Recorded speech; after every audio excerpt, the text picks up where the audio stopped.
Take a break from your busy schedule and join Harold Sala for Guidelines for Living. One of the most beautiful structures in the world, the Notre Dame Cathedral, stands on the banks of the Seine River in the heart of Paris. This beautiful building, dating from the Middle Ages, gains elegance and uniqueness partially from the lovely flying buttresses or arches which gracefully support the walls.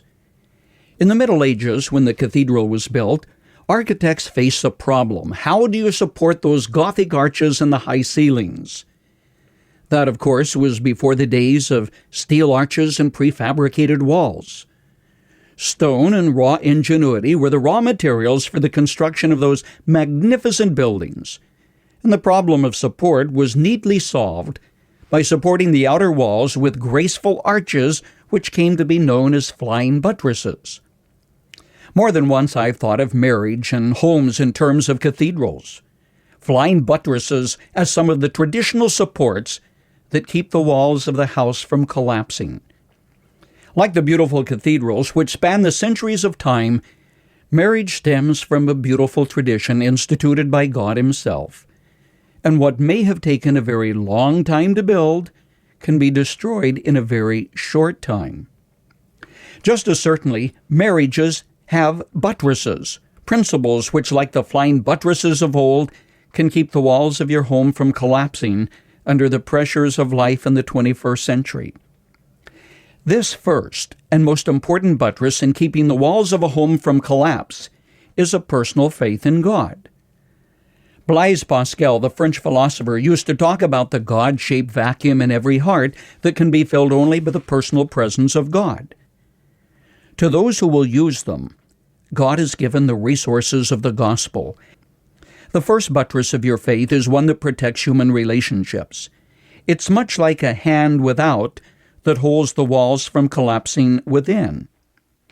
Does your marriage have a better chance of making it when you attend church and share a common faith in God? Unquestionably. Faith in God is a powerful buttress against the selfishness that tears apart so many homes today.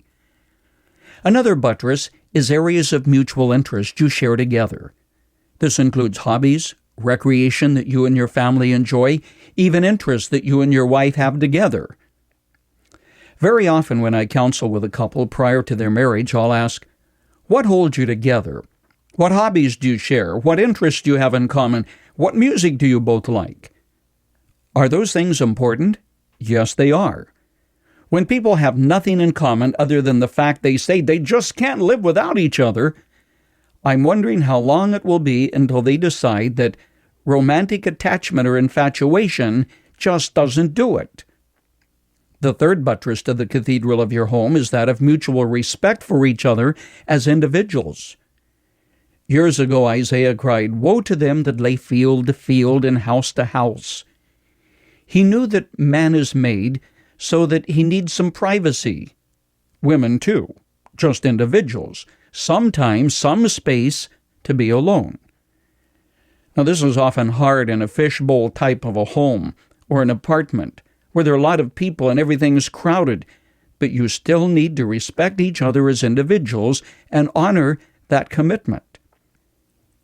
There is another buttress that I want to mention in closing. It is memories of the past which balance the pressures of the present.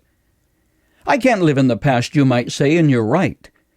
But you can't erase or replace those memories either.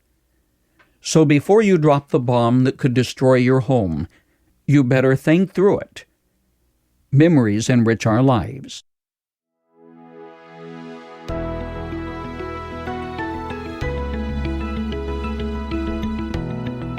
You've just heard Guidelines for Living. For more practical and inspirational messages, visit guidelines.org. If you find our devotionals helpful and would like to share them with others, consider supporting our ministry with a donation. Again, that's guidelines.org. Thanks for listening to Guidelines for Living.